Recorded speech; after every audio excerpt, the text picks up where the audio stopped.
ये अंकुश से जो ट्रांसपोर्ट आते हैं उनके कोऑर्डिनेटर भी हैं।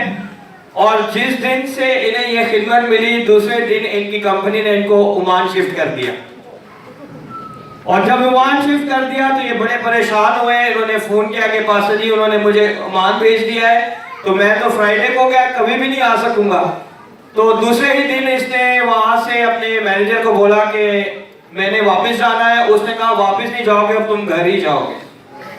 और खुदावन के खातों ने, सब लोगों ने मिलके इनके लिए इंटरनेशनल हाउस ऑफ प्रेयर में बुध के रोज इनके लिए दुआ की, और यहाँ पे भी इनके लिए कंटिन्यूसली दुआ की गई। और पूरे 1 महीने के बाद इन्हें दोबारा इनकी कंपनी ने रीजॉइन कर लिया। और खुदावन के नाम को जलाल देने के लिए, गवाही देने के लिए आए हैं कि जब हम खुदावन के लिए, खुदावन के घर में काम करते हैं तो वो हमारे घरों की रखवाली करता है। हालेलुया! जोरदार ताली मिले उसके